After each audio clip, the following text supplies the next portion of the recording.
The fire licked at the roof of the grain store, and the man ran straight into it, not to save the harvest, but to count who was missing.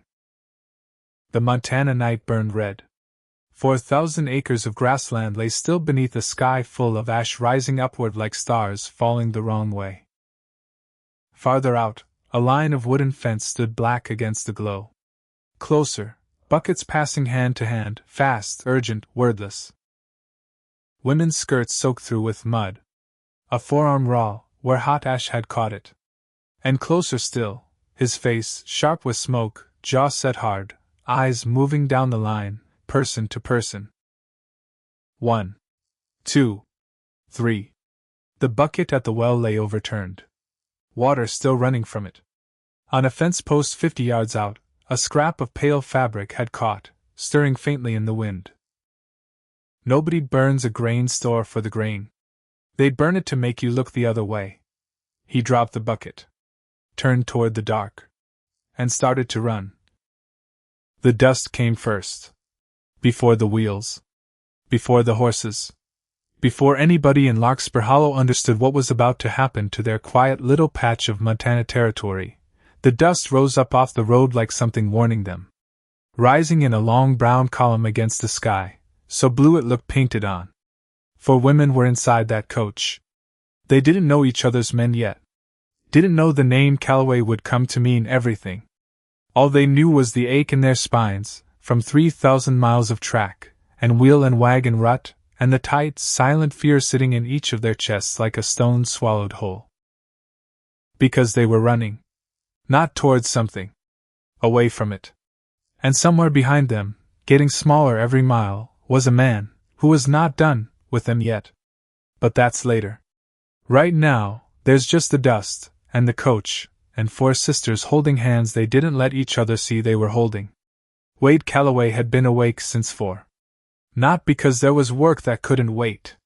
There was always work that couldn't wait, that was the whole cruel joke of a ranch.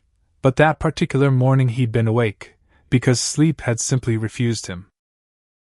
He lay in the dark of his room listening to the house breathe around him, listening to Cole snore through the wall like a felled tree, and he'd stared at the ceiling, and thought, Today 3 strangers arrived to marry my brothers. He was 30 years old. He looked older. Sun did that to a man out here, baked the years into him early, carved lines at the corners of his eyes, that had nothing to do with laughing. His hands were rope-scarred and sure. His shoulders had learned, a long time ago, exactly how much weight they could carry, because they'd had to learn it. Nobody taught Wade Calloway how to run a ranch. His father died, and the knowledge simply arrived, the way a debt arrives. Unasked for? Unrefusable. He splashed water on his face in the tin basin. Looked at himself for one long second in the cracked shard of mirror nailed above it. Not because he cared what he looked like. Because he was trying to find the version of himself that used to believe things might turn out fine on their own. He didn't find him. He hadn't found him in 5 years. So he got dressed. Went down. Started the coffee. And by the time the sun came fully up over the ridge behind Ironwood, laying gold across 4,000 acres of grass and stubborn rock that his father and his father's father had bled to hold on to, Wade was already out at the corral, already working, already trying not to think about the fact that today his brothers were about to become strangers to him in a new way. Married strangers. That was the arrangement. That had always been the arrangement, ever since he'd sat the 3 of them down at the kitchen table 2 months back, and laid it out plain, the way he laid everything out. Flat. Practical. No poetry in it. Ranch needs hands, he'd said. Needs a future. I can't do everything myself forever, and none of you are getting any prospects standing around here scaring off every eligible woman, within 40 miles, with your table manners. Jesse had grinned at that. Jesse grinned at most things. So what's the plan, Wade? You gonna round us up wives like we're stock? Matrimonial paper, Wade said. Advertise. Women back east are looking for exactly what we got. A home. A future. Something solid. Silas, quiet as ever behind his spectacles, had looked up from whatever he was reading. And you approve of this? Genuinely? I don't approve or disapprove, Wade said. I'm saying it's practical. Which was true. Which was also, if he was honest with himself, a lie of omission the size of Montana. Because underneath the practical reasoning, underneath the talk of heirs and hands and the future of the Ironwood name, there was something Wade never said out loud. Not to his brothers. Not to himself, most days. He was tired of being the only one holding the roof up. He didn't send for a bride of his own. Told himself that was because somebody had to stay level-headed while this whole scheme played out. Somebody had to be the anchor. He told himself a lot of things that spring. Jesse Calloway, 25, had approached the whole business the way he approached everything. Like it was a game somebody was going to lose money on, and he intended for it not to be him. He'd sat with the matrimonial papers spread across the kitchen table one night, boots up, whiskey in hand, reading descriptions out loud in a voice that made his brothers laugh despite themselves. Seeks a God-fearing man of industry, he read, in a mocking, prim little falsetto. Lord. Pass. You're not exactly industry, Jesse, Cole said, grinning. I'm plenty industrious. I'm industrious about the things worth being industrious about. He kept flipping. Kept scanning. Until one line stopped his thumb cold. Possesses a lively wit. He read it twice.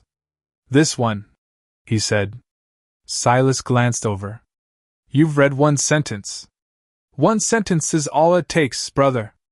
I've heard men fall in love off less. I've fallen in love off less. He folded the corner of the page down like he was claiming territory. Lively wit. That's a woman who's gonna make my life interesting, or make it hell. Either way, I'm in. Because that was Jesse's whole philosophy, if you could call it that. Life was short, and mostly boring, and a man owed it to himself to chase whatever flicker of interesting crossed his path. He didn't say the other part. The part where 3 years back he'd watched his father die slow of a fever nobody in 100 miles had the medicine to fix, watched Wade's shoulders cave in, and then straighten again, harder, colder, and Jesse had made himself a promise right there at the graveside. He would never let himself get tied down to anything that could break him the way losing the ranch, losing the father, had nearly broken Wade. Which was maybe why he picked a wife off a single line in a catalog. Nothing invested. Nothing risked. Except that's not how it works, is it? Never has been. A man can build all the walls he wants, and something always finds the gap. Silas was the thinker. 27, spectacles, hands that knew books better than branding irons, though he could rope a calf, as well as any of them, when he had to. He'd agonized over his choice for 2 full weeks. Read every single entry in that catalog twice. Rejected them one by one for reasons his brothers found endlessly amusing. Too fond of dancing, he'd mutter, setting one aside. That's a flaw now? Cole asked. It's a data point, Silas said without looking up. I am attempting to construct a complete picture of a person, from 4 sentences written by a stranger. Every data point matters. He finally settled on a woman, who wrote of loving poetry, of pressing wildflowers into books to save their color. There was something in the phrasing, something careful and a little sad, that caught at him in a place he didn't have words for. He wrote back 3 drafts of his own letter, before he was satisfied. Tore up the first 2. He told himself he wanted a kindred spirit. What he actually wanted, though he wouldn't have said it even under threat, was somebody who understood what it was to feel like the odd piece in a family built for a different kind of puzzle. Wade was steel. Jesse was fire. Cole was sunlight, plain and uncomplicated. And Silas was the one who sat apart, with his books, while the world moved around him, loving his brothers fiercely, and feeling, always, faintly out of step with them. He wanted somebody who'd understand that without him having to explain it. Foolish, maybe, to hope for that from 4 sentences, and a photograph he didn't even have. But hope doesn't ask permission before it takes root. It just does. And then there was Cole. 20 years old. The baby of the family, though nobody called him that to his face anymore, not since he'd grown into shoulders nearly as broad as Wade's. His face hadn't caught up to the rest of him yet, though. Still had that openness in it. That eagerness that 3 older brothers, and 1 dead father, and 1 hard, unforgiving stretch of Montana hadn't managed to grind down. He picked his bride for the simplest reason of all. She sounded kind. That was it.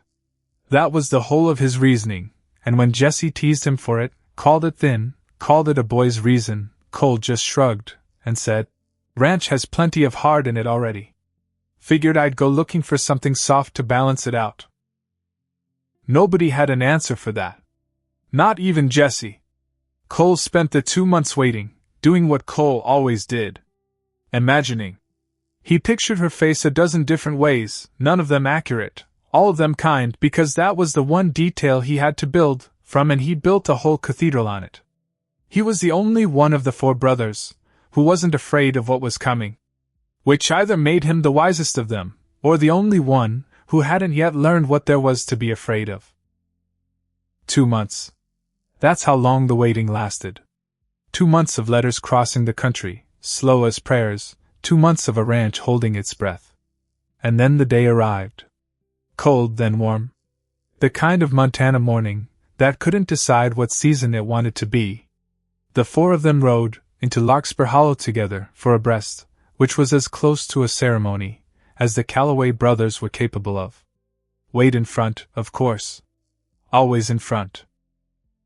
Jesse beside him, hat tipped back, grinning at nothing in particular, because the grin was armor, as much as anything.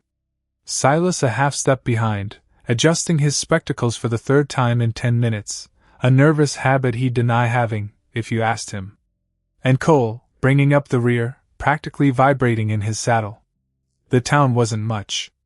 One long street of clapboard buildings gone gray-silver, with weather, a saloon, a bank, Odom's general store, with its window full of dry goods, and false promise, a church with a steeple that leaned 2 degrees east, and had leaned that way for a decade.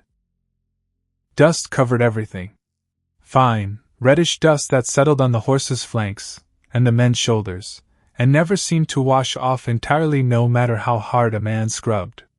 They tied their horses at the rail outside the stage office, and stood there, 4 men trying to look like they weren't nervous, all of them failing at it in their own particular way. "Remember the plan," Wade said. Low. Steady. The voice he used, when he needed his brothers to actually listen instead of just hearing. "Be gentlemen. Help with the trunks. Nobody says anything stupid before these women have had a hot meal and a chance to sit down. I know how to treat a lady," Jesse said, adjusting his collar. "Do you? Wade. I am wounded. You'll survive it."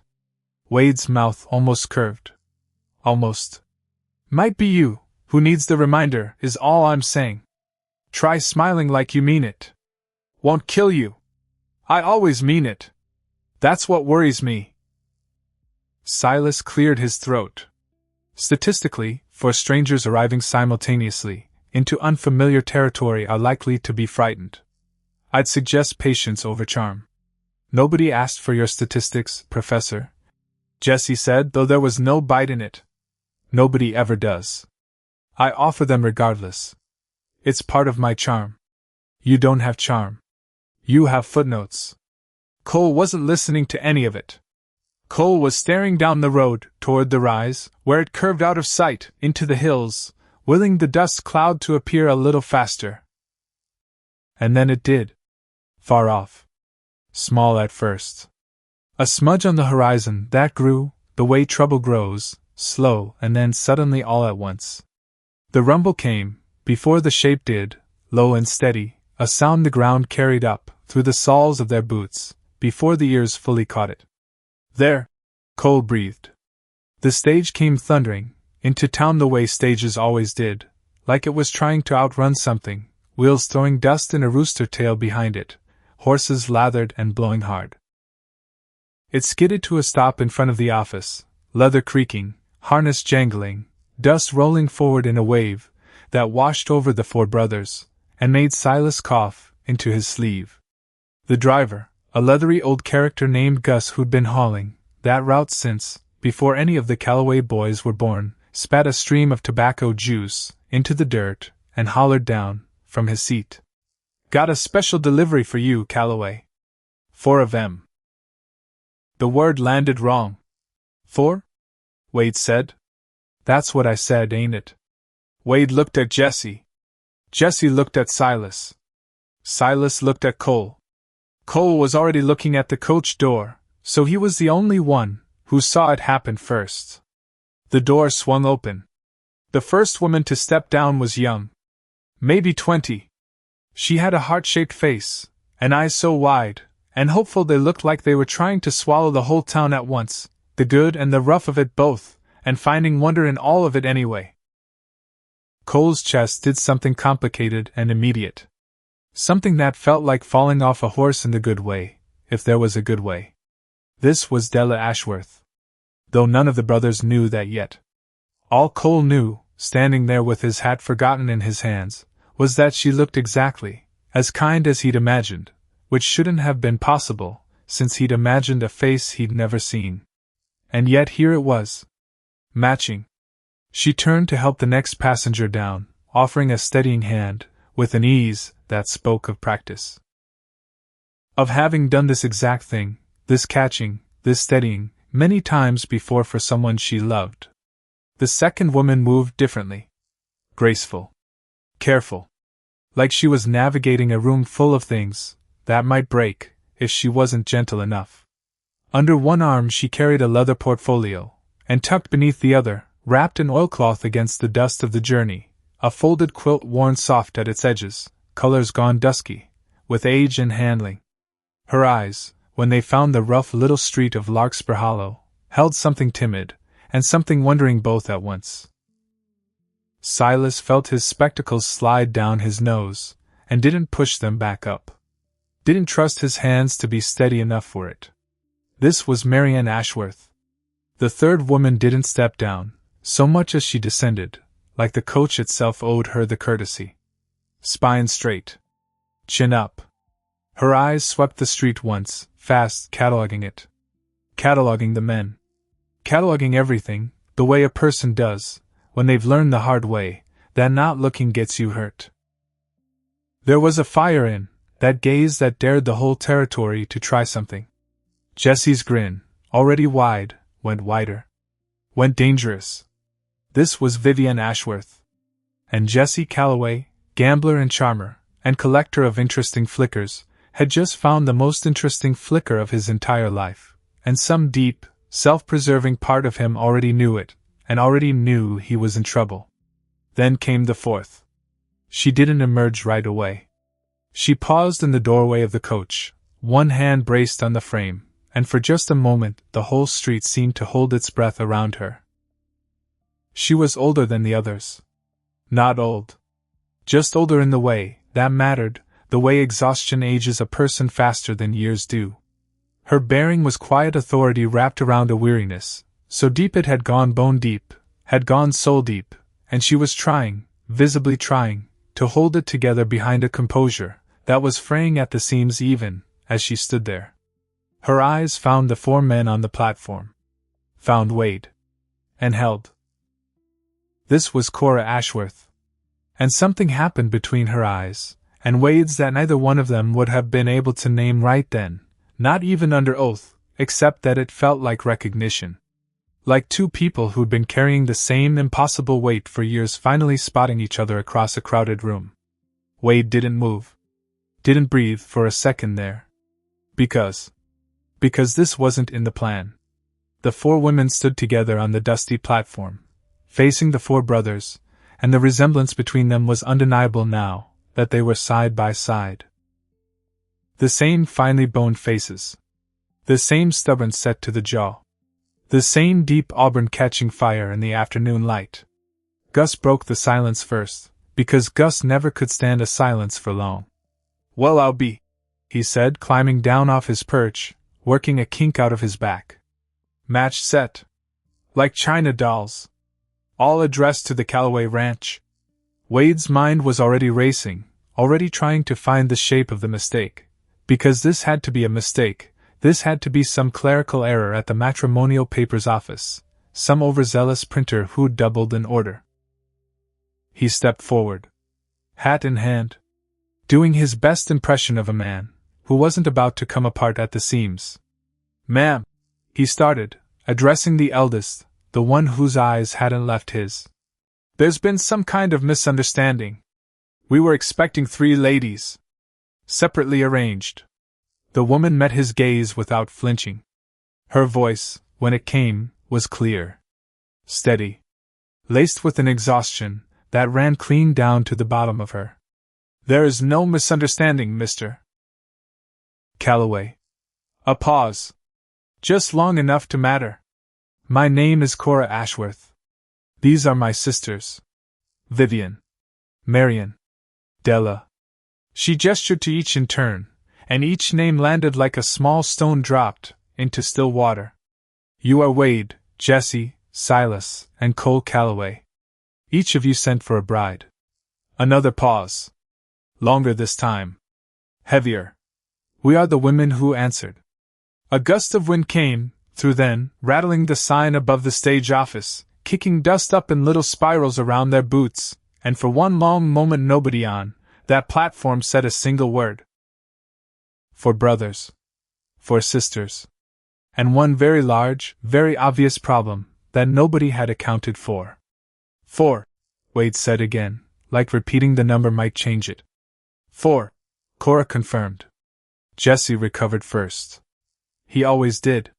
He let out a low whistle, eyes fixed on Vivian, who was already glaring back at him, with the particular intensity of a woman evaluating whether a man was worth the trouble of despising properly. "Well," Jesse said. "I'll be damned." "I imagine you will be," Vivian said. "Eventually. Men like you usually are." "Ouch. I haven't started yet." Silas, meanwhile, had gone very quiet, staring at Marion, who was staring at her own boots, at the portfolio, and the folded quilt clutched to her chest, at anywhere that wasn't directly at him. He opened his mouth. Closed it. Opened it again. He started. And stopped. Because every sentence he'd rehearsed for this moment, over the past 2 months had assumed a woman he'd never met, not a woman, who was actually, impossibly, standing in front of him now, real and nervous, and holding a portfolio like it contained her whole heart. "Hello?" he finally managed. It wasn't eloquent. He would be embarrassed about it for days. But Marion looked up at the sound of it, and something in her face eased, just slightly, and that was worth more than eloquence would have been. Cole didn't say anything at all.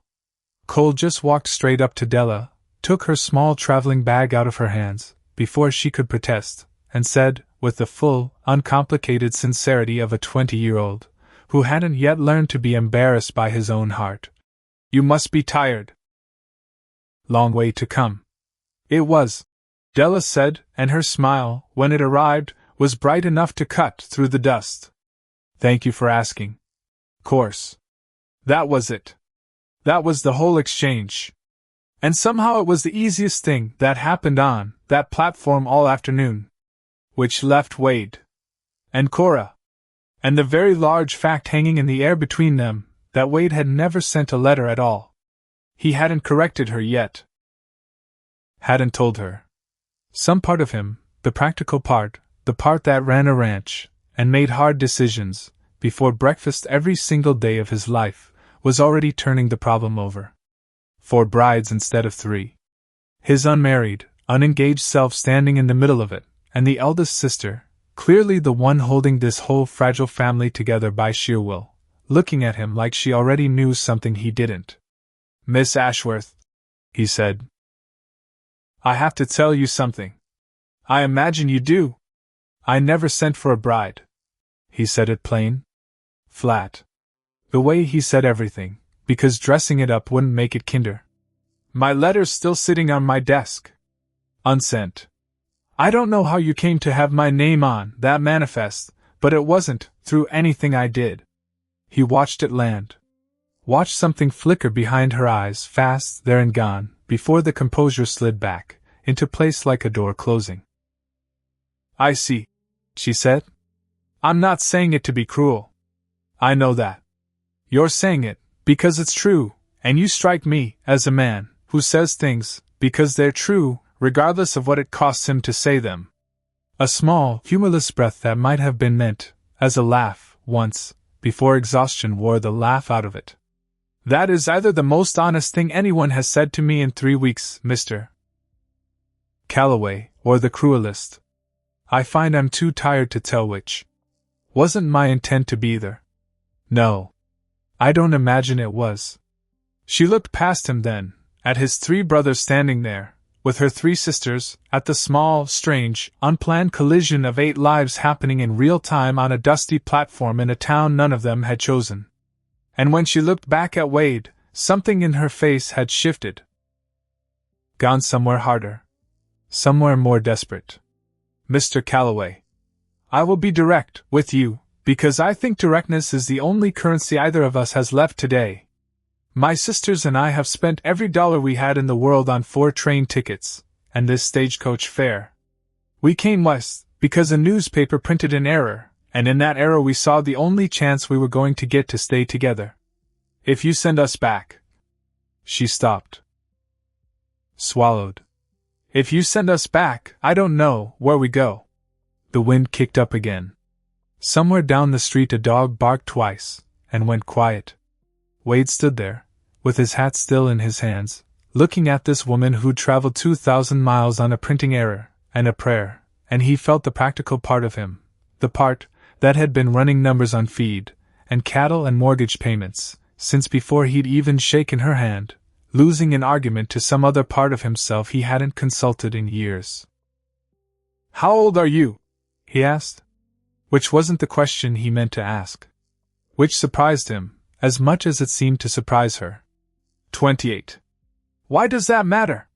It doesn't, Wade said. I just realized I don't know a single true thing about you except that you're tired, and you're proud, and you're not going to ask me twice. Something crossed her face that he couldn't read.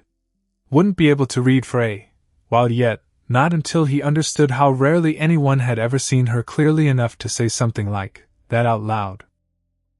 No, Cora said quietly. I'm not. Gus, sensing correctly that his part in this drama was concluded, hauled trunks down off the coach roof, with the brisk efficiency of a man who'd delivered stranger cargo than this, and intended to be at the saloon within the hour. Ranch is a 2-hour ride, Wade said finally, turning back to Cora. Turning the practical part of himself back on, because it was the only part he trusted to speak, without embarrassing him further. You and your sisters must be worn through. You can rest there tonight. Get a hot meal into you. He paused. Let the weight of what came next settle, before he said it. And then we'll talk. All of us. It wasn't a promise. It was a temporary truce, and both of them understood it, as exactly that, no more and no less. But for 4 sisters who'd spent 3 weeks bracing for a door to slam shut in their faces at every stop along their journey, it was the first door that hadn't. The wagon ride out to Ironwood was long, and quiet in places, and loud in others. Jessie kept up a steady stream of commentary, that Vivian answered, with increasingly sharp remarks, that somehow only seemed to encourage him further. Silas sat across from Marian, both of them stealing glances they thought the other didn't notice, Marian's arms wrapped around the folded quilt in her lap the whole way, the way a person holds something they've promised somebody else they'd never let go of. Cole and Della talked easily, naturally, about nothing in particular, the way 2 people talk, when the conversation isn't work yet, isn't a performance, just 2 young people discovering they liked the sound of each other's voices. And Wade drove the lead wagon, with Cora silent beside him, the 2 of them watching the Montana hills roll by gold and green in the late afternoon light, either one saying much of anything, both of them thinking the exact same unspoken thought. What have we gotten ourselves into? Ironwood Ranch announced itself the way it always did. Not with grandeur. With work. The main house rose up out of the land, sturdy log walls chinked, with mud and moss gone silver gray, with weather, surrounded by barns, and corrals and outbuildings, that all wore the same look, built by hands, that had more urgency than leisure, more necessity than beauty. It was a place built to survive winters, not to impress visitors. Cora took it in, with an expression Wade couldn't quite place. Not disappointment. Not quite hope either. Something in between, cautious and assessing, the look of a woman who'd learned not to trust her first impression of anything, until she tested its weight. "It's smaller than I imagined," she said. Not unkindly. Just honestly. "It's bigger than it looks from here," Wade said. "Land goes back 4 miles behind that ridge." "I wasn't asking about the land, Mr. Calloway." He didn't have an answer for that. Didn't try to find one. Just helped her down from the wagon, and for one brief second her hand rested in his, and neither one of them was in any hurry to end that particular handshake, though both of them would have denied it under oath. The first evening was, by any honest account, chaos. 8 people trying to move through a house built for 4. Elbows bumping. Apologies exchanged in that particular strained, overly polite tone people use when they're one bad moment away from screaming. Jessie nearly upended a full bucket of milk trying to step out of Vivian's way in the kitchen doorway, and she watched him do it, with an expression of such profound, withering disappointment that Cole, watching from the table, had to bite down hard on his own laughter. "Careful," Vivian said. "Wouldn't want you to strain something. Being useful, I mean. Understand it's unfamiliar territory. I am plenty useful. You just drowned a perfectly good bucket of milk." That was a tactical retreat. "From what?" "From you," Jessie said, and grinned, and Vivian's mouth did something complicated that was almost the beginning of a smile, before she stamped it back down, and turned to mop up the mess herself, muttering something under her breath that Jessie didn't quite catch, and spent the rest of the evening trying to. Cole, for his part, managed to trip over the same rug that had lain undisturbed in the same corner of the main room for 10 straight years, simply because Della had walked into the room, and every part of his attention had gone, with her, leaving none left over for basic navigation. "Are you all right?" Della asked, half laughing, offering a hand down.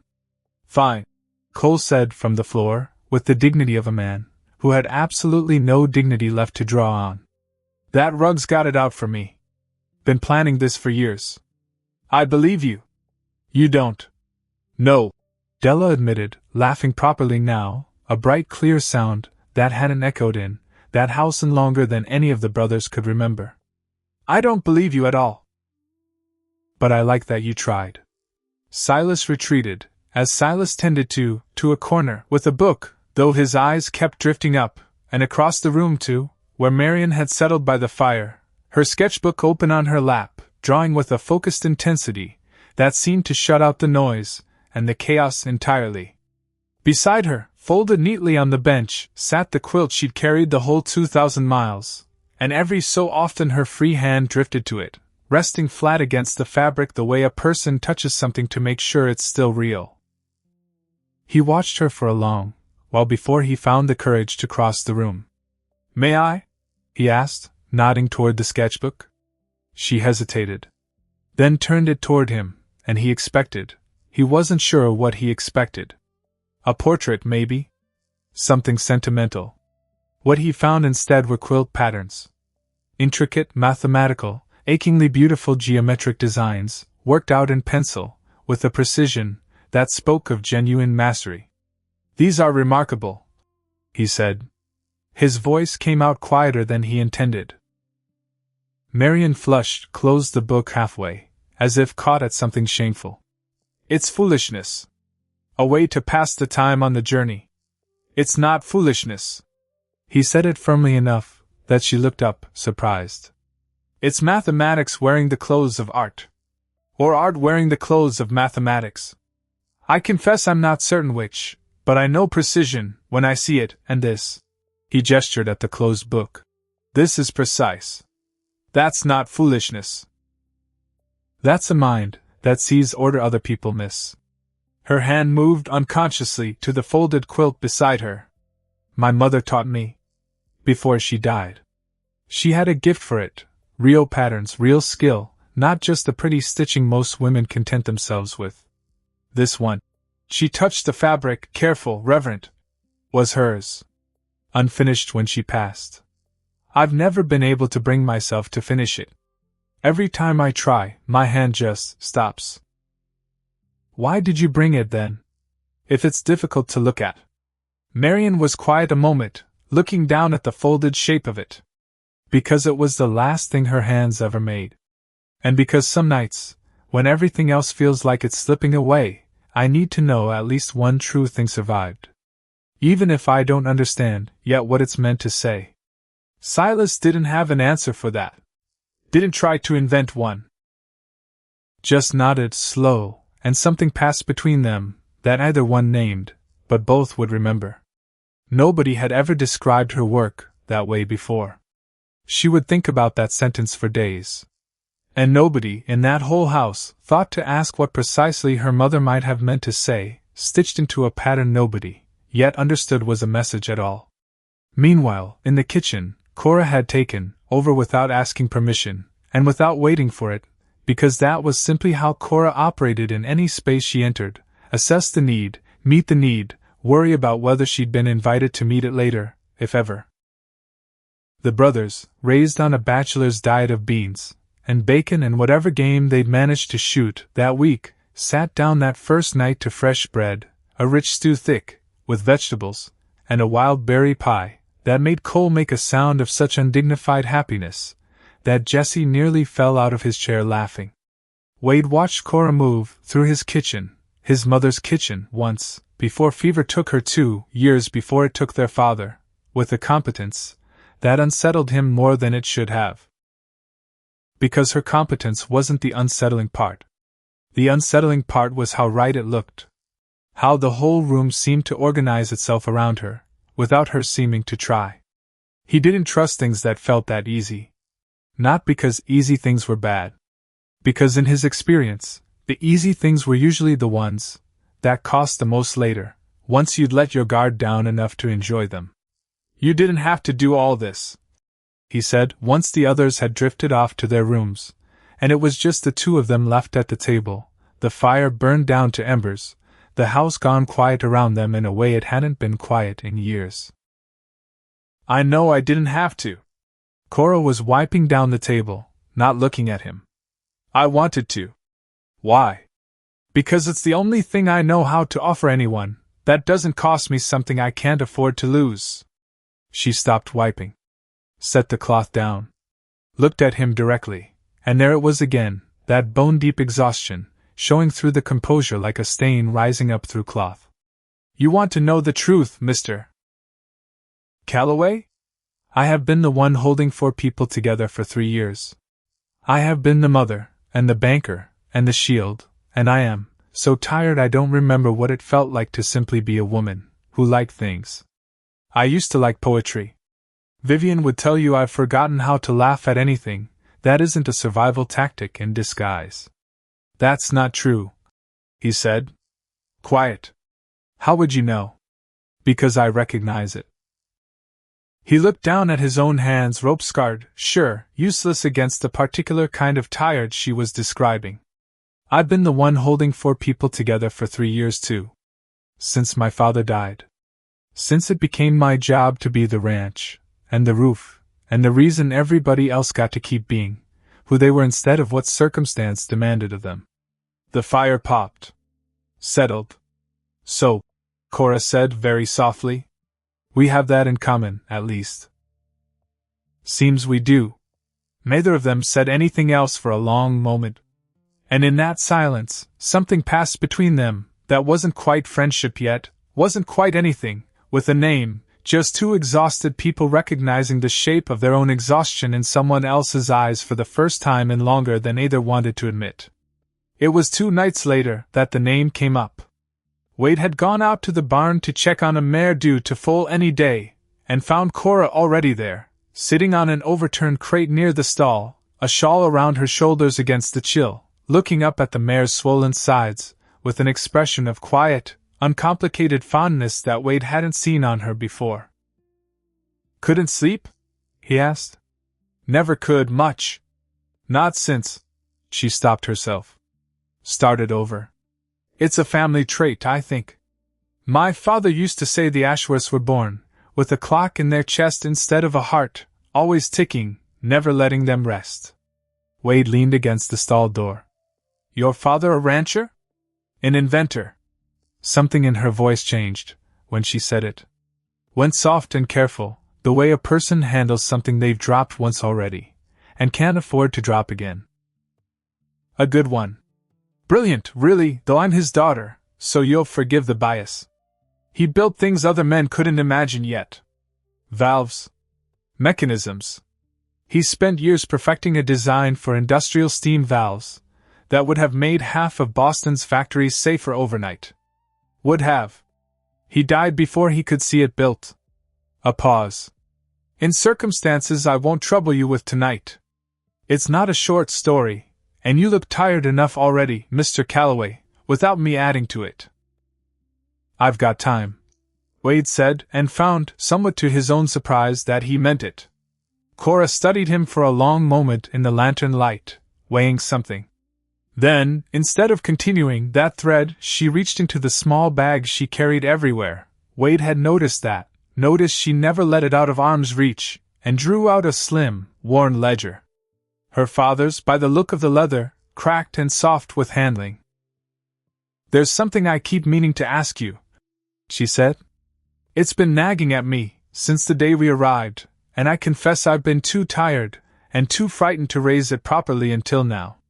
"Ask." She opened the ledger to a page marked with a faded ribbon. Turned it so the lantern light fell across it. Old ink, careful handwriting, columns of figures, and notes that meant nothing to Wade at a glance. "My father kept meticulous records," Cora said. "Every partnership. Every debt owed and owed to him. Every man who ever helped him, or hindered him, going back 20 years. And there's a name in here, from before I was even born, that I didn't think anything of, until I saw it again on a signpost riding out to this ranch 3 nights ago." She turned the ledger fully toward him. Pointed to a line, faded but legible. Wade leaned in. "Read it." Felt something cold and strange settle low in his stomach. "Calloway, Montana Ter, advance of $200 toward valve prototype, repaid in full, 1867. Gratitude owed beyond the sum." He stared at it a long moment. "That's—" He stopped. Started again. "My father's name was Elias Calloway. He never mentioned Boston to me. Not once, not in all the years I worked this land beside him. Nor did mine mention Montana to me," Cora said quietly. "Not once.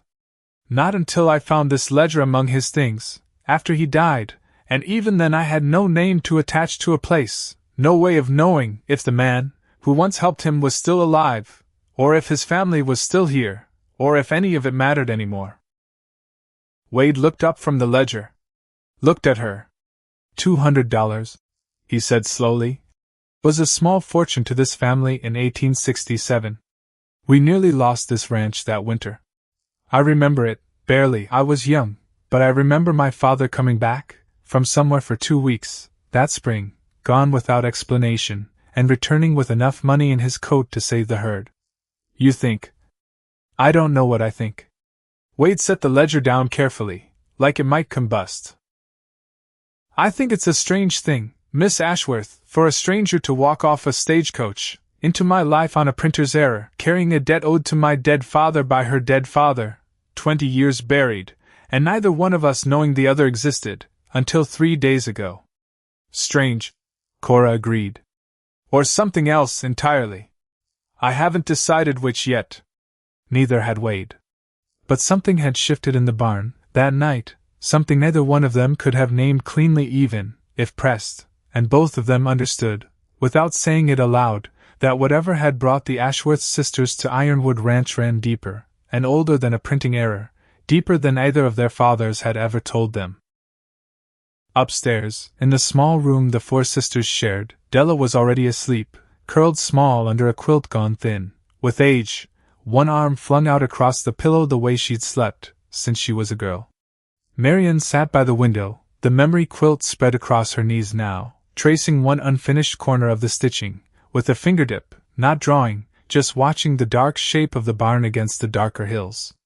And Vivian sat cross-legged on the bed, arms folded, watching her eldest sister, with the particular sharpness she reserved for moments when something wasn't being said out loud. Cora came in quiet. Tried to move quiet.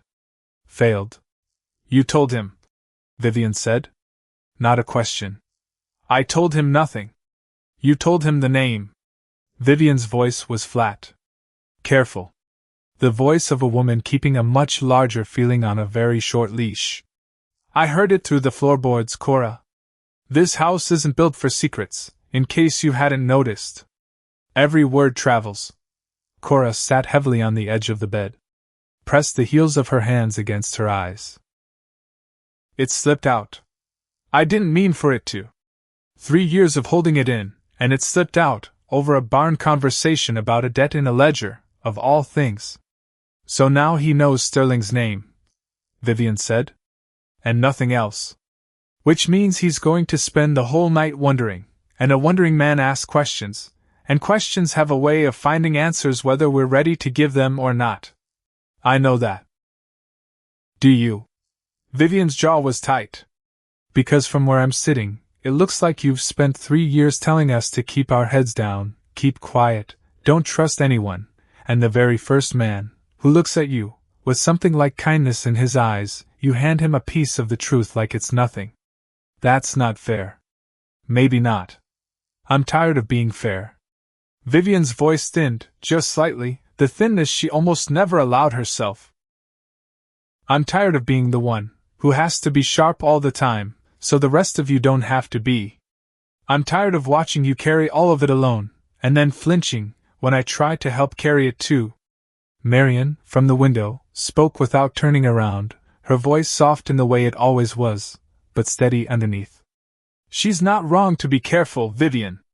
And you're not wrong to be tired of it. Both of those things can be true at the same time. They usually are, in this family." A silence settled over the room. Outside, an owl called once, twice, from somewhere out past the corral, and Della stirred in her sleep, but didn't wake. "I have to tell him," Cora said finally. Quiet. Certain, in the way of a decision already made, not one still being weighed. Tomorrow. All of it. Not because the name slipped out tonight, though it did, but because it's the right thing, and because I looked at that man in the barn, and I saw someone who's spent his whole life carrying weight nobody offered to help him carry, same as me. And I think if anyone in this territory has earned the truth from us, it's him. And if he sends us away once he has it? Vivian's voice was barely above a whisper now. If knowing what we're bringing down on this family is too much for him? We've seen it before, Cora. Kindness has a limit. We've found the edge of it more than once. Then we'll go, Cora said. And it will hurt, and we'll survive it, because we always survive it. But I won't build whatever this is.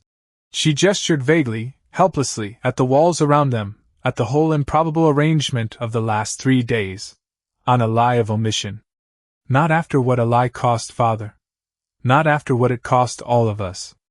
Vivian didn't answer right away. When she did, some of the sharpness had gone out of her voice, replaced by something rawer, younger, closer to the girl she'd been, before circumstance had forced her to grow the armor she wore now. I don't want to run again, she said. That's all. I don't want to pack a trunk in the middle of the night one more time in my life. I don't care how far we have to go to avoid it.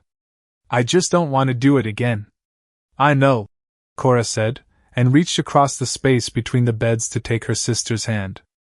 I don't either. But I'd rather face it here, with people willing to stand beside us, than keep running toward nowhere in particular for the rest of our lives. Marian finally turned from the window, the quilt still folded across her lap. In the low lamplight her face looked older than 22, older than her years had any right to make her look. "For what it's worth," she said, "I trust him. Silas, I mean. And by extension, I don't know. The whole family, maybe? There's something steady in this house that wasn't in any of the other places we tried to make into homes." "Steady doesn't mean safe," Vivian said. "No," Marian agreed. "But it's a start." Cora looked between her sisters, Vivian, sharp and frightened, and trying not to show either, Marian, quiet and watchful, already halfway to believing in something none of them had let themselves believe in for years, Della, asleep and untroubled, the only one of them, who hadn't yet learned to carry fear as a permanent second skin. And she felt, for the first time, since they'd stepped off that train in Boston, with everything they owned crammed into 4 trunks, something that wasn't quite hope, but was standing very close to it. "Get some sleep," she said finally, rising, pulling the quilt higher, over Della's shoulder, without waking her. "Tomorrow's going to be a long day, one way or another." Nobody argued with that. Nobody could. Outside, far beyond the ridge that marked the edge of Ironwood land, a rider moved through the dark, unhurried, the way a man moves when he's already certain of where the night is going to end. He carried a letter in his coat pocket. An address, carefully confirmed. A name, 4 names actually, for sisters he intended to collect the way a man collects a debt he considers long overdue. None of them, sleeping in that small crowded room above the kitchen, knew he was already this close. The next morning brought its own reckoning, because mornings on a working ranch had a way of not caring what revelations had occurred the night before. Wade found his 3 brothers gathered by the barn, before breakfast, ostensibly checking on stock, actually engaged in the kind of low, urgent conversation men have, when they're trying to work out what in creation just happened to their lives. "For sisters," Jesse was saying, shaking his head, though there was no complaint in his voice, only a kind of stunned wonder. "For whoever's running that matrimonial paper owes us an explanation, and possibly an apology." "I don't want an apology," Cole said. "I want to know if Della likes the garden plot I picked out for her. I've been thinking about it all night." "That's not what he means, Cole," Silas said gently. "I know what he means. I'm choosing not to think about it that way." Cole's jaw set, stubborn and young. "Whatever brought her here, she's here now, and I don't much care about the reasons behind it. I care about what happens next." Wade, approaching, caught the tail end of it, and something in Cole's simple, unbothered certainty struck him harder than he expected. Because Wade had spent the whole night lying awake turning over a ledger entry, and a dead man's debt, and every practical, cautious instinct in him screaming that something didn't add up, that 4 sisters didn't cross 2,000 miles on a printing error alone, that there was more beneath this than any of them had been told yet. And he was right. He just didn't know how right yet. "Morning," he said, joining them. "Morning," Jesse said then, unable to help himself. "So, you and the eldest one seemed to have quite the fireside chat last night." "It wasn't a fireside chat. It was a barn. Even worse. Barns are practically biblical." "Jesse, I'm just saying, a man doesn't usually spend an hour in a barn at midnight discussing hay prices." Wade didn't dignify that with an answer, mostly because Jesse wasn't entirely wrong, and Wade had never been any good at lying to his brothers even when the truth was inconvenient. He changed the subject instead, told them about the ledger, about the debt, about the strange 20-year-old thread connecting their father to a man neither of them had ever met. The 3 brothers went quiet. "That's not a coincidence," Silas said finally. "Statistically speaking, the probability of 2 families, with no prior connection converging on a single ranch, through a printing error, only to discover a genuine historical financial relationship between the fathers, is vanishingly small. Either it is an extraordinary coincidence, or it is not a coincidence at all." "Meaning what?" Cole asked. "Meaning," Silas said slowly, working it through, as he spoke, the way he always did, thinking out loud. "Meaning somebody, somewhere, knew something we don't. Perhaps the sisters themselves. Perhaps someone else entirely. Wade thought of Cora's face in the barn last night. The exhaustion in it. The fear she hadn't quite managed to hide, no matter how carefully she guarded everything else. "There is no misunderstanding, Mr. Calloway." She'd said that on the platform, on the very first day, before any of them knew about the ledger, before any of them knew the sisters were running from something they hadn't named yet. "We are the women who answered." Answered what, exactly? That was the question sitting in Wade's chest now like a stone, and he had the distinct, uneasy feeling that the true answer to it hadn't arrived yet. That it was still out there somewhere, on a road much longer than the one, from Boston to Montana, coming for them the way weather comes for a ranch that's built too close to the open plain. Slow. Certain. And when it finally arrived, impossible to ignore. That evening, the household gathered for supper the way it had every evening, since the sisters' arrival. 8 people crowded around the table built for 5, the conversation easier now than it had been the first chaotic night, the awkward choreography of elbows and apologies giving way, slowly, to something that almost resembled comfort. Jessie and Vivian traded barbs across the table that had softened, almost imperceptibly, from open hostility, into something that looked, if you squinted, dangerously close to flirtation.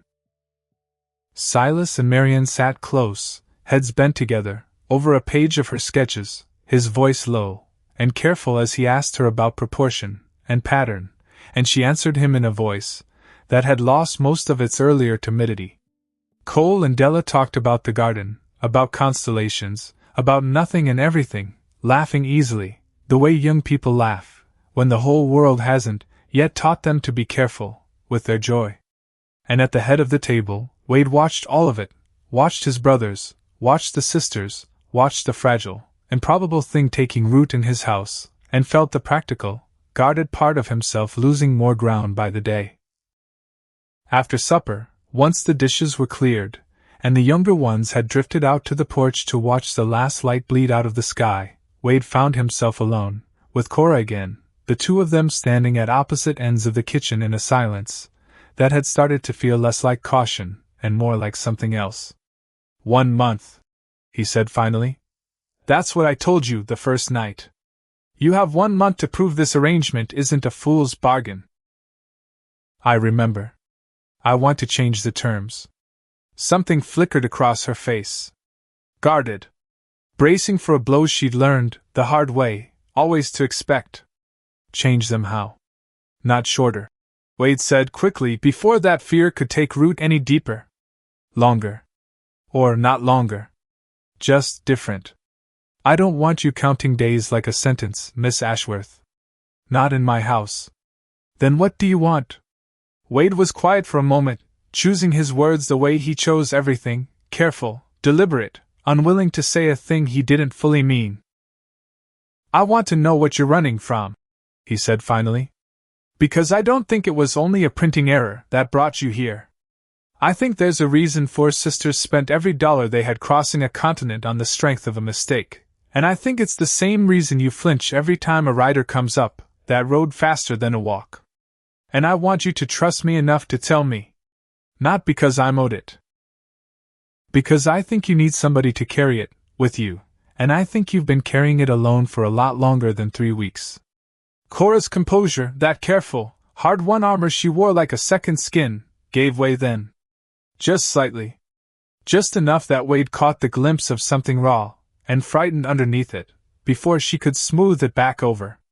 Not tonight, she said, and her voice wasn't steady anymore, not entirely. Please. Not tonight. I will tell you.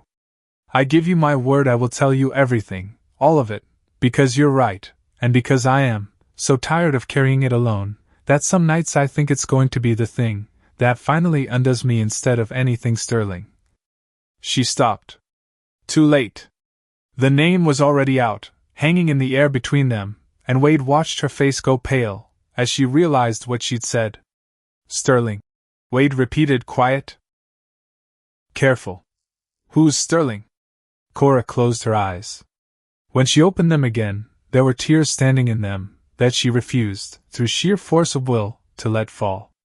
Not tonight, she said again, softer this time, almost pleading. Please, Wade. Give me until tomorrow. Let me have one more night of pretending this house is simply a house, and not the last safe place my sisters and I have left in the world. Wade looked at her for a long moment. At the fear she was trying so hard to bury. At the exhaustion that had nothing to do with 3 weeks of travel, and everything to do with 3 years of running from something with a name now, a name that had just slipped out into his kitchen like a splinter working its way finally to the surface. All right, he said. Tomorrow, then. But even as he said it, some old, ranch-bred instinct in him, the same instinct that could smell weather coming a full day before the sky admitted to it, told him that whatever was coming for Cora Ashworth and her sisters wasn't going to wait politely for a convenient morning. It was already on the road. And it was closer than any of them knew. Wade found Cora at first light, out past the corral fence, standing at the exact spot where the pasture dropped away toward the river bottom, and the whole Montana morning opened up gold, and cold and endless in front of her. She hadn't slept. He could see that from 20 feet off. Could see it in the set of her shoulders, the way she held herself like a woman bracing for a blow that hadn't landed yet but was coming. You said tomorrow? He said, coming up beside her. I know what I said. It's tomorrow. Cora didn't turn to look at him. Kept her eyes on the river, on the mist still clinging to it in long low ribbons. My father's name was Elijah Ashworth, she said. Flat. Rehearse, maybe, in her head, 100 times over 3 sleepless years. He invented things. Good things. Things that would have made men safer. Valves that could hold pressure a factory boiler couldn't hold on its own. Valves a locomotive could trust its brakes to. I remember. The ledger. There's more than the ledger. Her jaw was tight. Her hands, folded in front of her, gripped each other hard enough that the knuckles had gone pale. He had a partner. A man named Thaddeus Sterling. Wealthy. Connected. The kind of man who could get an invention built, patented, sold to the right people.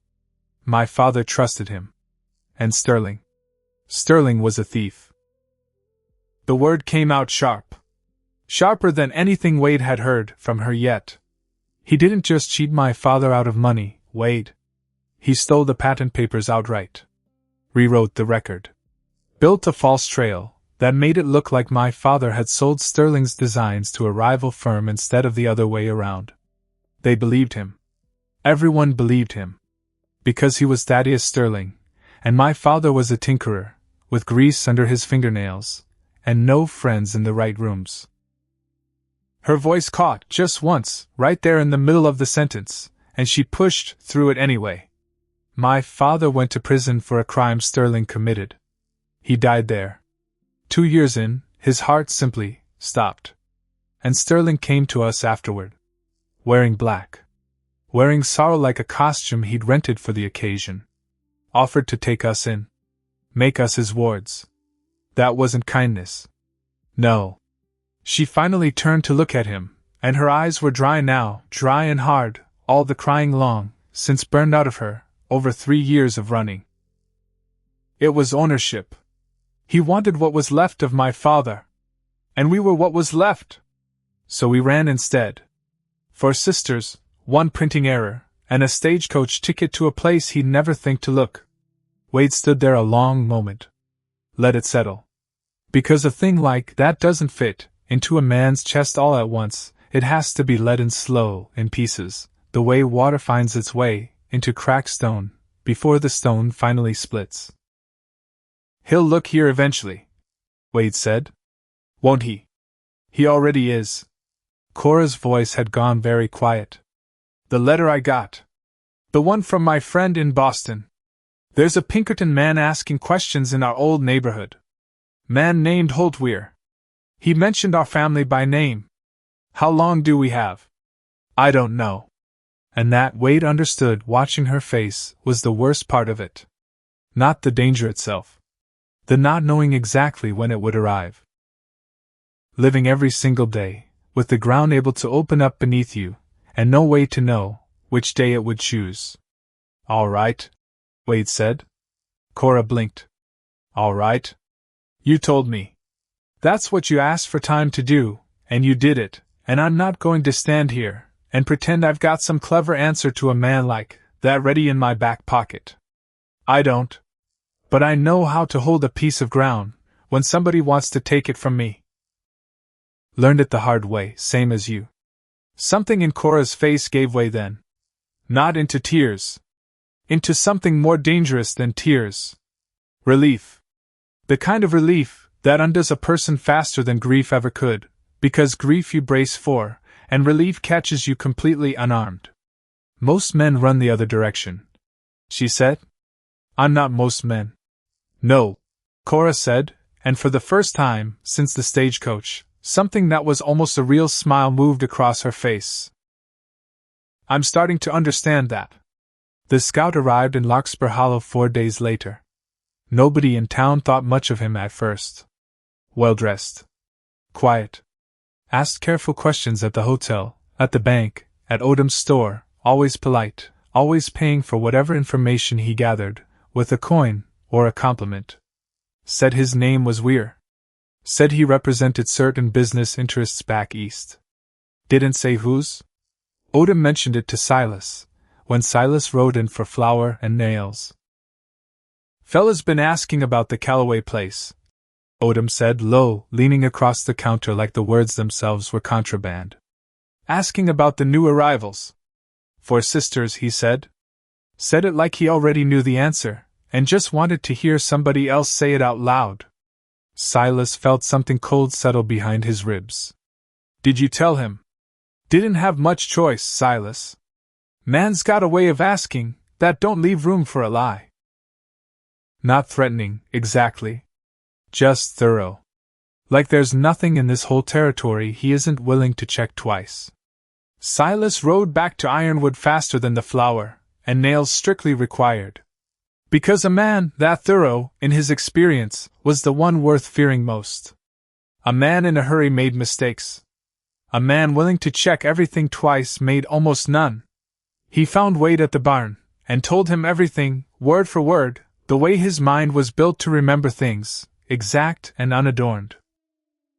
Wade listened with his jaw set, his eyes fixed somewhere past Silas's shoulder, out toward the road that ran east toward town and past town, toward a whole country full of men like Sterling. That's their man, Wade said. The Pinkerton. Weir. So it would seem. Which means Sterling knows. For certain now. Not a guess. Not a rumor. He knows exactly where his wards are sleeping. Silas pushed his spectacles up his nose. A habit. A tell. There's something else, Wade. And I don't say it to place blame. I say it because you need the full shape of the thing before you decide what to do about it. Say it. Della wrote a letter 3 weeks back to a woman named Mrs. Averill, her old governess, back in Boston. I only know because Marion mentioned it in passing, innocent as anything, some small comfort Della took in writing home to someone who'd been kind to her, as a girl. Wade went very still. She wouldn't have known, Silas said quickly, seeing something harden in his brother's face. She's 20 years old, and homesick and frightened in ways none of us have fully reckoned with yet, Wade. She wrote to someone she trusted. She had no way of knowing Sterling would have eyes on every door that woman ever opened. But he does. In all likelihood. Yes. Wade closed his eyes. Because there it was. The crack in the wall. Not malice. Never malice, not from that girl, who wouldn't have hurt a fly on purpose in her whole life. Just love, misdirected, reaching backward toward a home that no longer existed, and in reaching, opening a door none of them had known was still unlocked. Don't tell her, Wade said finally. Not yet. Not until I've talked to Cora. You're not going to blame the girl. No. Wade's voice was rough. I'm not going to blame the girl. She did what anybody homesick and scared does. Reached for something familiar, Ranch is full of people reaching for something these days. Doesn't make any of them the enemy. He looked toward the house, toward the windows warm, with lamplight, toward the family that had assembled itself inside those walls out of nothing but 2 months, and a printer's mistake, and something neither he nor Cora had a proper name for yet. It just means, he said, we're out of time to pretend he isn't coming. Sterling arrived 6 days after that. Not with guns. Not with a posse of hired men riding at his back the way Wade had half expected, had almost hoped for, because a man with guns was a man you could meet, with guns of your own, simple, understood, a language the whole territory spoke fluently. Sterling came instead in a rented buckboard, dressed in a suit, so clean it seemed to repel the dust of the road entirely, like the dirt itself understood it wasn't welcome on cloth that expensive. He took a room at the hotel, ordered a proper dinner, and by the second morning he'd already visited the bank.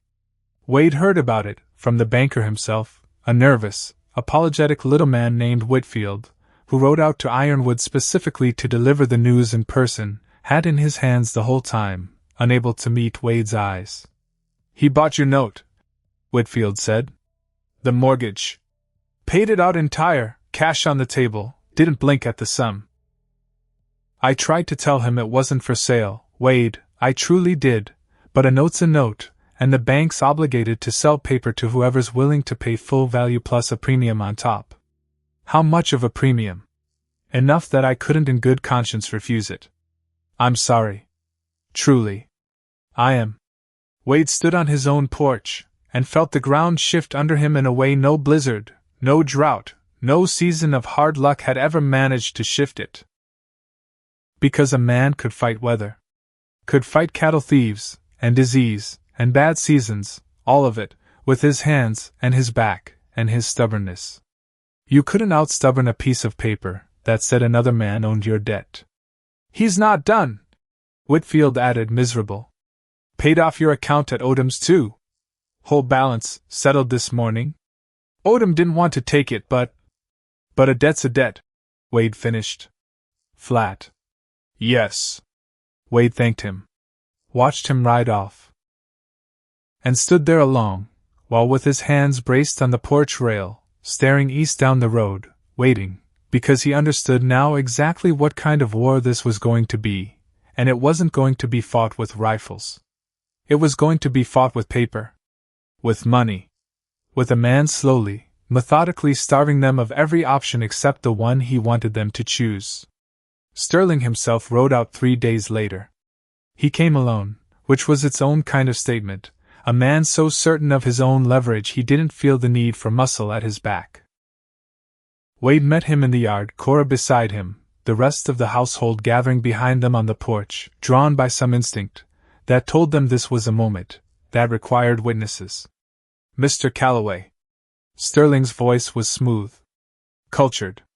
The kind of voice that had never once in its whole life had to raise itself to get what it wanted. And Cora. My dear girl. You've led me quite a chase. We are not your dear girls, Cora said. Her voice didn't shake. Wade would remember that for the rest of his life, the fact that her voice didn't shake even a little. And you are not welcome here. I am your legal guardian, appointed by the courts after your father's unfortunate business. He said unfortunate business the way a man handles a thing he's proud of, but can't afford to say plainly. These men have taken advantage of 4 frightened young women, with nowhere else to turn. I am simply here to correct that. You're here, Wade said, because you own the mortgage on my land, and the account at the general store, and you think that buys you the right to walk onto my property, and talk about my family like we're livestock at auction. Something flickered behind Sterling's eyes. Amusement, maybe. Or the particular satisfaction of a man who's just confirmed his opponent understands exactly how much trouble he's in. Your family? Sterling repeated. Almost gently. How touching. Mr. Calloway, I don't believe you understand the position you're in. I hold your debt. I hold considerable influence, with the railroad interests currently surveying land through this territory, interests, I might add, who take a particular curiosity in any parcel sitting atop a design, as valuable as the one Elijah Ashworth spent his life perfecting. A valve mechanism, with direct application to locomotive braking systems, is not a small thing, Mr. Calloway. It is worth a great deal of money to the right buyer. And I intend to be the man who delivers it to them. The words landed heavy. Wade felt Cora go rigid beside him. The valve design, she said very quietly. You want it for the railroad. I want what is owed to me, Sterling said. I built the case that discredited your father, because his design, unencumbered by his name, was worth considerably more than his design attached to a man the courts believed a thief. I am not, whatever you think of me, a sentimental man, Cora. I am a practical one. And practicality suggests that whatever documentation your father left behind, and I believe he left something behind, some proof he was foolish enough to think would save him, is somewhere on land I now hold significant claim to. You think we have it? Wade said. I think, Sterling said, that four sisters do not cross a continent on a printing error alone. I think there is a reason you chose this particular ranch, in this particular territory, out of every ranch advertising for brides in that catalog. And I intend to find out what that reason is, Mr. Calloway, whether you cooperate or whether you don't. He mounted his horse. Looked down at all of them gathered there, Wade and Cora in front, Jessie and Vivian close behind, Silas and Marian, Cole with his arm already, instinctively, half in front of Della. You have a week, Sterling said, before I begin calling in every note I now hold against this property. I'd suggest you use it wisely. He tipped his hat, an obscene little courtesy, and rode away east, exactly as unhurried as he'd arrived. Nobody moved for a long moment after the dust of his departure settled. He's lying, Vivian said finally into the silence. About Father's design. About all of it. No, Cora said very quietly. That's the worst part. I don't think he is. The fire came 4 nights later. Wade woke to Jessie's voice, ragged and full-throated, hollering through the house loud enough to raise the dead. Fire! Wade, fire in the grain store! He was out of bed, and into his boots, before his mind had fully caught up with his body, the old ranch instinct taking over, the one that didn't require thinking, just moving. By the time he hit the yard, the whole sky above the granary was lit up orange and furious, smoke rolling black against the stars, and every soul in that house was already pouring out the door behind him. Buckets! Wade roared. Chain from the well now, move! They fought it the way ranch families always fought fire. Together, wordless, every hand doing exactly what it needed to do, without being told twice, because a fire doesn't care about your feelings, it only cares about what you're willing to throw at it fast enough. Jessie and Silas hauling water. Cora and Vivian passing buckets down the line, with a speed that belonged to women who'd learned long ago that hesitation costs lives. Cole running the far end near the barn, keeping the flames from jumping to the hay stores beyond. They saved most of it. Lost the near half of the season's stored grain, the smoke of it thick and choking and bitter in every throat by the time the flames finally guttered down to smolder and ash, but they saved the barn, saved the house, saved the herd. It was only after, in the gray exhausted hush that follows any disaster, that somebody realized Della wasn't among them. Della? Marian's voice first. Then louder. Della! Cole's head snapped up from where he'd collapsed, black and heaving for breath, against the corral fence. She was right behind me. She was right behind me at the well. They found the well bucket overturned. Found a scrap of pale fabric caught on a fence post 50 yards out, toward the tree line, toward the dark. Found, worst of all, the fresh, deep prints of 2 horses that didn't belong to ironwood stock, cut hard and fast into the churned mud, heading east. They took her, Cole said. His voice had gone somewhere Wade had never heard it go before. Somewhere past fear, into something flatter, and colder and much, much more dangerous. While we were fighting the fire, he said, that son of a, they took her. He was already moving toward the horses, before Wade caught his arm. Cole, listen to me. Let go of me, Wade. You go riding out there alone in the dark, half out of your mind, you'd get yourself killed, and you still don't get her back. Think. For 1 second, think. Wade's grip didn't loosen, even as Cole strained against it, wild-eyed, chest heaving. We go together. We go smart. That's the only way this ends, with her safe. It took 3 full seconds for that to land. 3 seconds where Cole was pure animal fury, and nothing else, and then, slowly, some older, steadier part of him, the part that had grown up in the shadow of 3 brothers who taught him, without ever meaning to, what it looked like to master a thing instead of being mastered by it, clawed its way back to the surface. Fast, Cole said. Rough. We go fast. They rode east, into the dark, 5 of them, Wade, Jesse, Cole, and over every objection Wade tried to raise, Vivian, who'd already saddled her own horse, before anyone could stop her, and made it plain, in language that left no room for argument, that she would follow them on foot, before she'd sit safely at the house, while her sister was somewhere out there in the black, afraid. They found the horses first, a mile out, tied loose and abandoned near a stand of cottonwoods along the creek, which meant whoever took her had switched to moving on foot, or had a wagon waiting somewhere close. They found Della herself not 50 yards further, and it was not the men who'd taken her who'd stopped them. It was Cole. He'd cut cross-country instead of following the tracks, some instinct in him. Call it love, call it desperation, call it the particular sharpness a person's mind takes on, when everything they care about is suddenly at stake, telling him a shortcut existed, and he'd taken it at a dead run, through brush and rock in the pitch dark, and he'd come up on the 2 men, from behind, from an angle they hadn't accounted for. And by the time Wade and Jesse caught up, he was already down in the dirt, bleeding from a gash along his forearm, where a knife had caught him, but standing. Standing over both men, one of them out cold, the other groaning, and clutching a jaw that would not sit right again for weeks. Della was sitting against a fallen log, wrists rope-burned, face streaked with tears and soot, but alive, and the moment she saw Cole she was up, and across the space between them, before anyone could say a word, arms around his neck, so hard he staggered. You came, she said into his shoulder, her voice unraveling entirely. Always, Cole said. And then, because the pain finally caught up, with the adrenaline all at once, his knees buckled, and Wade had to catch him, before he went all the way down. They rode back to Ironwood in a silence that had teeth in it. Wade stitched Cole's arm himself at the kitchen table by lamplight, hands steady out of long practice, jaw tight with the fury he hadn't let himself feel, until the danger was past, and there was finally room for it.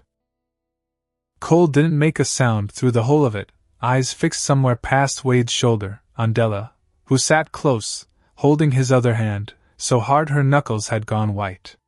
He'll say he had nothing to do with it, Cora said from the doorway, arms wrapped around herself. Sterling. He'll say those 2 men acted alone. He'll have papers somewhere proving he was in his hotel room the whole night, witnesses, all of it arranged in advance, because that is how a man like Sterling operates.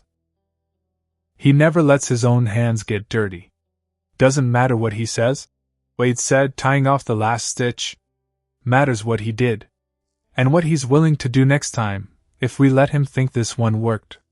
It didn't work, Jesse said from where he leaned against the wall, arms crossed, uncharacteristically grim. Cole made sure of that.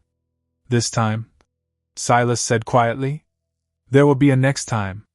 A man like Sterling doesn't stop, because he failed once. He simply revises the plan. The room went quiet at that. Because everyone in it understood it was true, and nobody had an answer ready for it yet. Wade sat back, from Cole's arm, finished, and looked around at all of them, his brothers, marked now by soot and blood and a fear that had gone past abstraction, into something they'd all felt, tonight, close enough to touch. At Cora, standing in the doorway carrying the particular guilt of a woman, who believed, wrongly but completely, that all of this danger was somehow hers alone to answer for. I need to go through my father's things, Wade said suddenly, the thought arriving whole and certain, the way the truest thoughts sometimes do, in the middle of exhaustion, when the mind's too tired to argue with itself. Now? Jesse said. He knew Elijah Ashworth. Helped him, once, 20 years back, enough to matter enough to write down in a ledger my father never once mentioned in his whole life. A man doesn't forget a debt like that. A man doesn't forget a friendship built on a thing that mattered that much. Wade was already moving toward the stairs. If my father kept anything, a letter, a note, anything, it'll be in the old trunk. I should have looked the night Cora showed me that ledger. I should have looked days ago. He climbed to the small storage room above the kitchen, the one nobody used much, full of things too important to throw out, and too painful to look at often. His father's trunk sat beneath the window, exactly where it had sat since the funeral, and Wade knelt in front of it, with hands that weren't quite steady, and opened it for the first time in 3 years. Old clothes. A pocket watch stopped, its hands frozen at some hour that no longer meant anything to anyone. A worn Bible, with his mother's name written inside the cover in his father's careful hand. And tucked beneath a false bottom Wade hadn't even known was there, hadn't known to look for, until his fingers, searching blind, caught the edge of it, a flat oilcloth bundle, tied with twine gone brittle with age. He carried it down to the kitchen table, without a word, and every eye in the room followed him, and when he untied the twine, and unfolded the cloth, what lay inside was a set of hand-drawn technical plans, yellowed but intact, covered in a precise, careful draftsman's hand. Cora made a sound in her throat like something breaking open.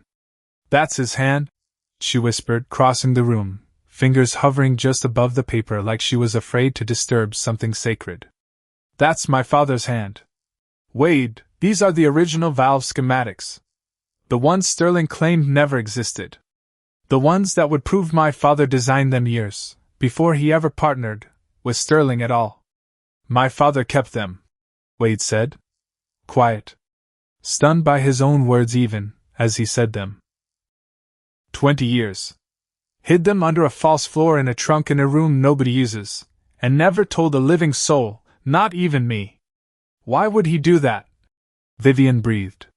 Silas, who'd been studying the corner of the topmost page, looked up slowly. Because I suspect, he said, your father asked him to. For safekeeping. In case anything ever happened. Which means Elias Calloway wasn't simply a man who once lent Elijah Ashworth $200. He looked at Wade. He was a man your father trusted enough to guard the single most valuable thing he owned. That's not a business transaction, Wade. That's a promise.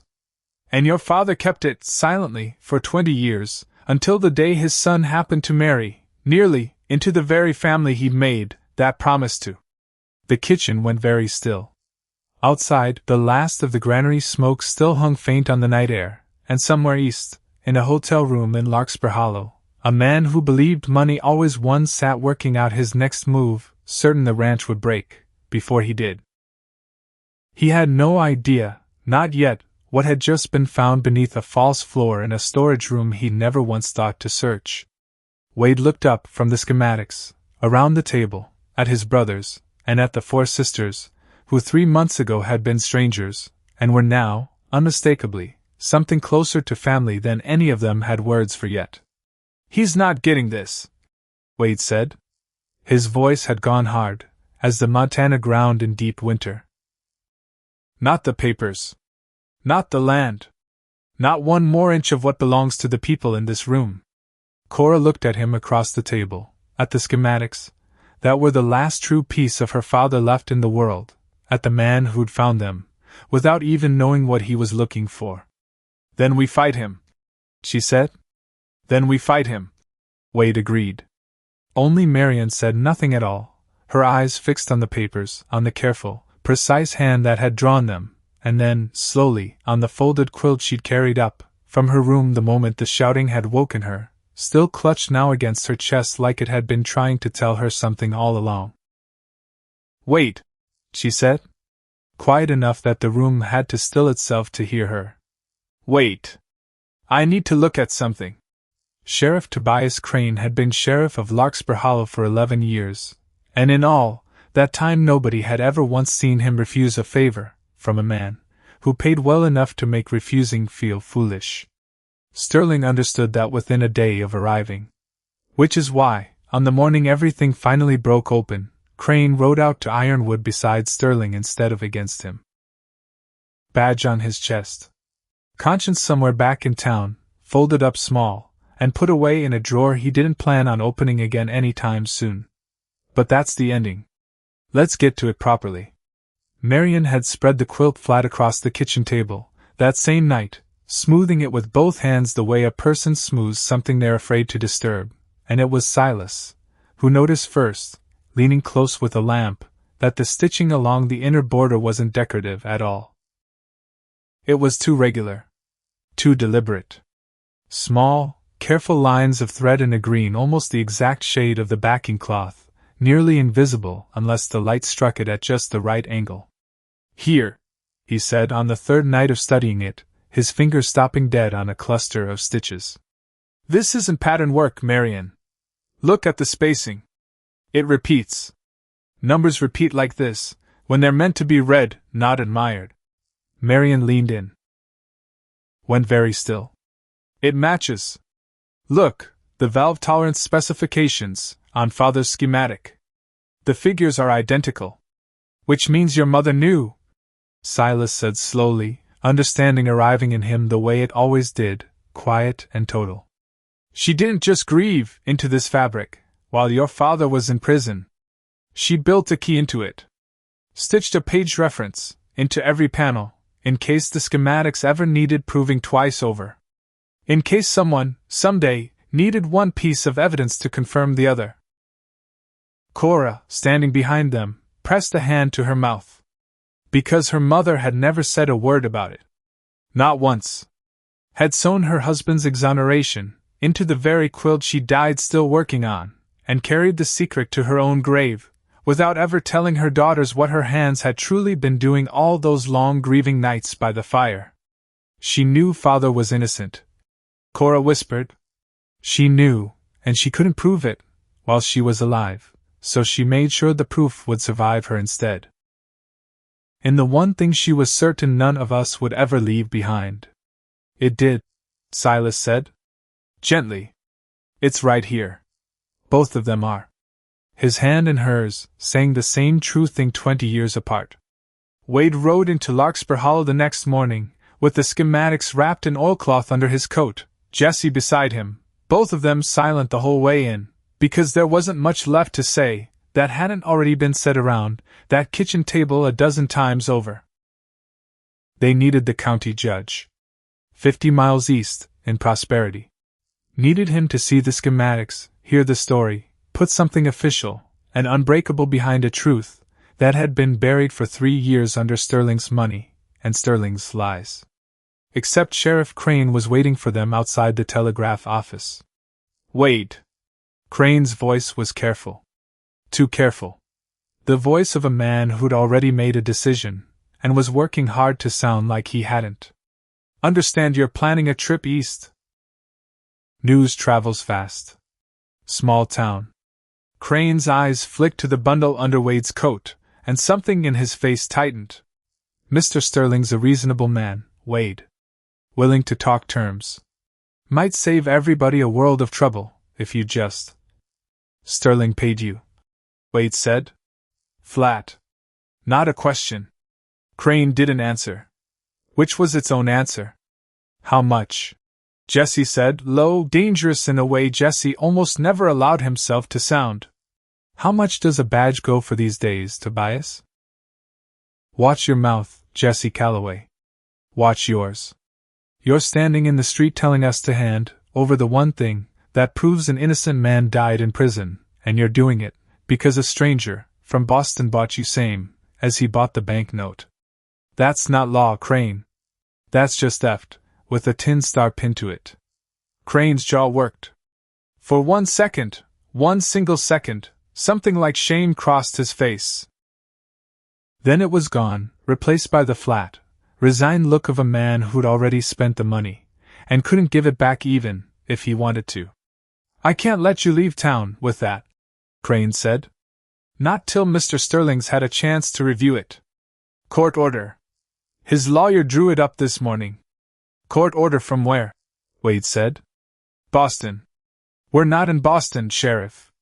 "Territorial law's a complicated thing," Crane said, and Wade could hear, underneath it, that Crane himself didn't fully believe the words coming out of his own mouth. "Judge might see it different." Wade looked at him a long moment. At the badge.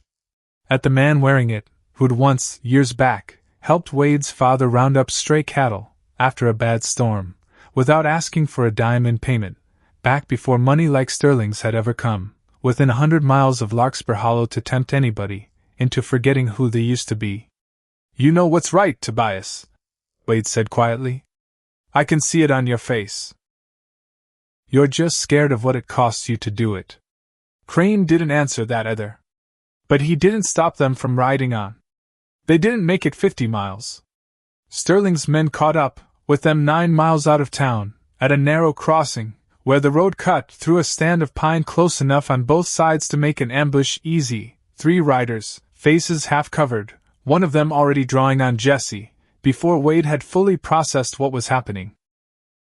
Except a shot cracked out from the tree line before any of Sterling's men could fire, and one of them went down clutching his shoulder, and out of the pines rode a 4th rider Wade didn't recognize at first, not until the man got close enough for his face to resolve in the morning light.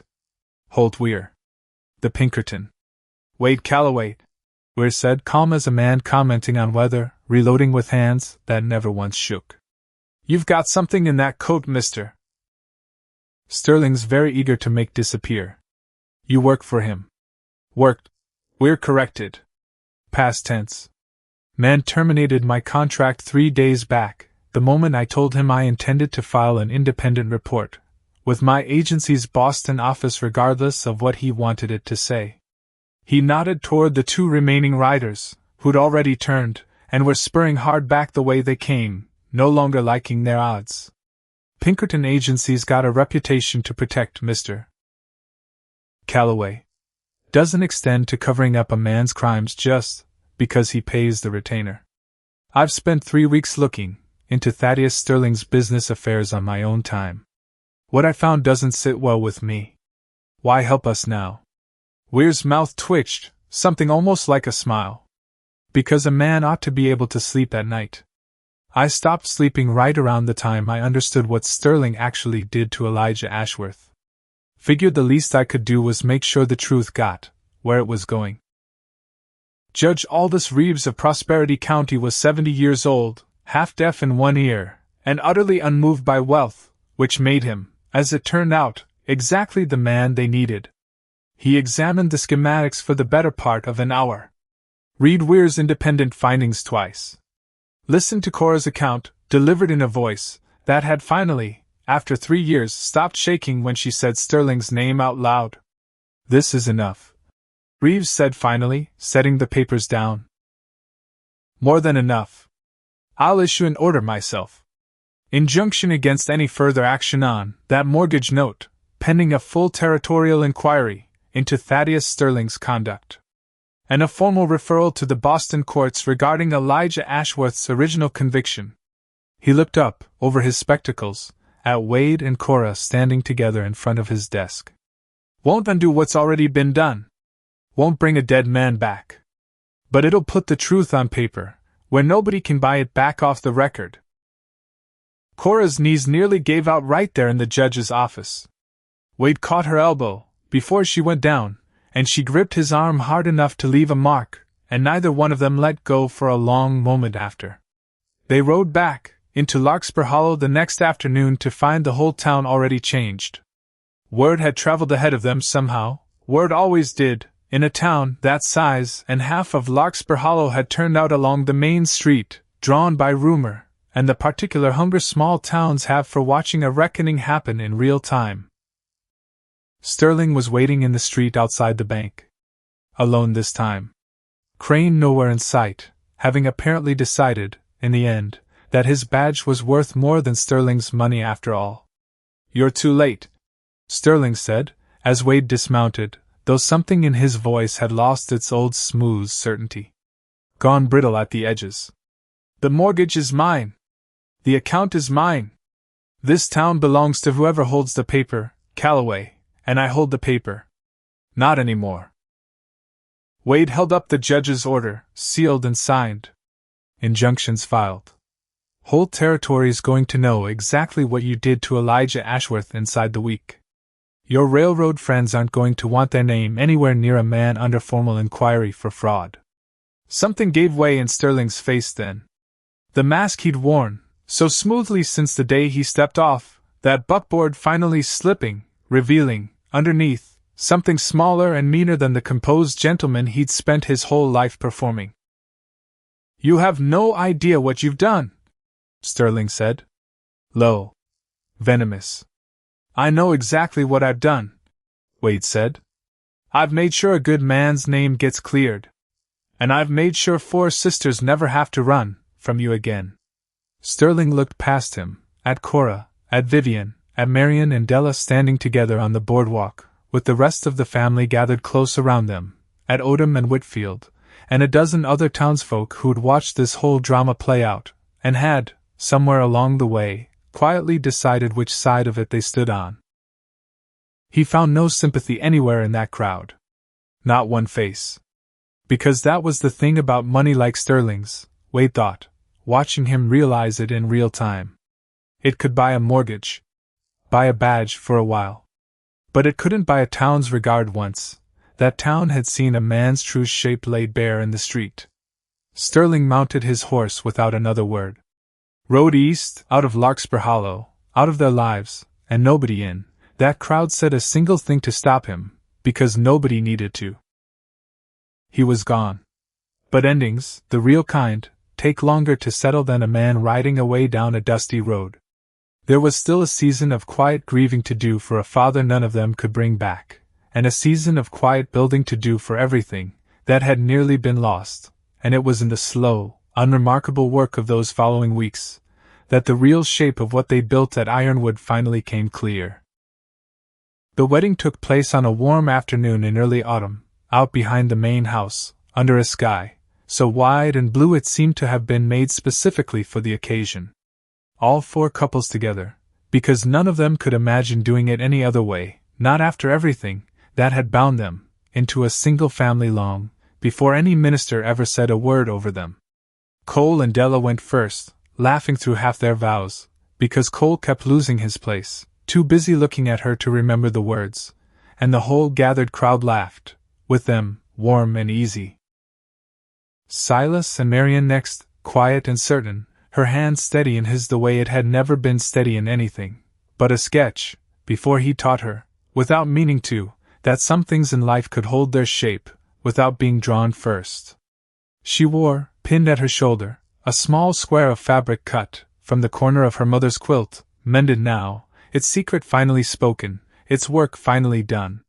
Jessie and Vivian, who bickered their way right up to the very altar, and somehow made even their vows sound like an argument neither one intended to lose, and everybody laughed at that too, because that, everyone had come to understand, was simply how those two loved each other. And last, Wade and Cora. He didn't have fine words prepared. Never had, wasn't built for it, and Cora had long since stopped expecting them from him. "I didn't send for a bride," he said, in front of the whole gathered town, his voice rough in a way it rarely was. "Never sent that letter. But if I had, I'd have described exactly you. Every part of it. The strength. The stubbornness. The way you walked off, that stagecoach carrying the weight of the whole world, and never once let it show you'd buckle." He took her hands. "I didn't get to choose you the way my brothers chose theirs. Seems to me now I didn't need to. Seems to me you were always going to end up standing right here, one way or another, because some things just find their way home regardless of what road they take to get there." Cora didn't try to hold back her tears this time. Let them fall, right there in front of the whole town, in front of her sisters, in front of the man who'd built a life for her out of nothing but $200 owed 20 years back, and a printer's mistake that hadn't been a mistake at all, not really. Just a debt, finally, quietly coming due. "I came here looking for a refuge," she said. "I found a home instead. I found you."